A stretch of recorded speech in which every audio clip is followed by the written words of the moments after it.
Welcome to another episode of Through the Chair, a one-on-one conversation with committee chairpersons that make up the 35th Legislature committee structure.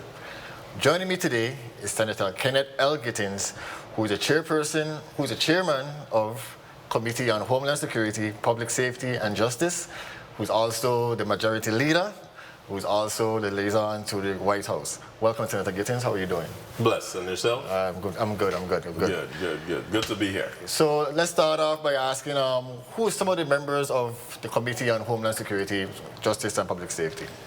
Some of the committee members are, the vice chairman is Senator Ray Fonseca from the St. Thomas St. John District.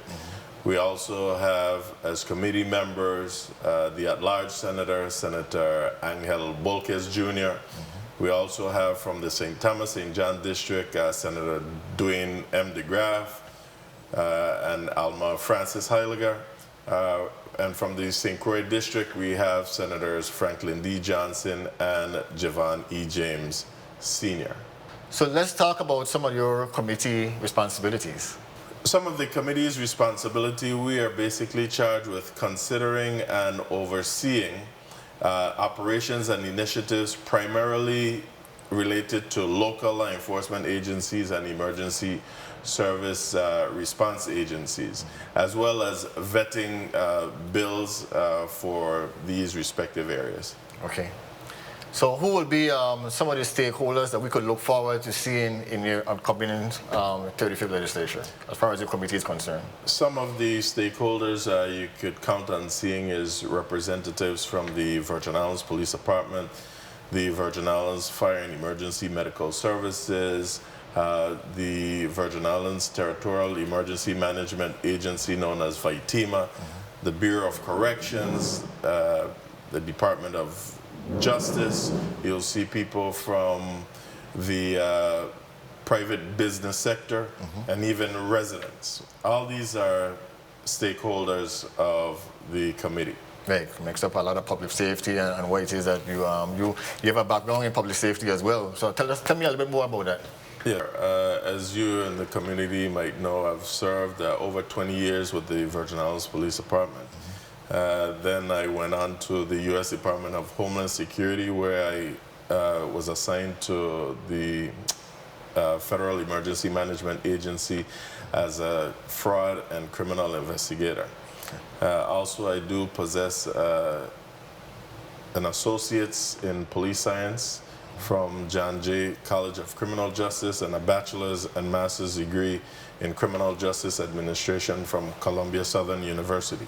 Okay. So what would be some of your immediate plans for the committee moving forward?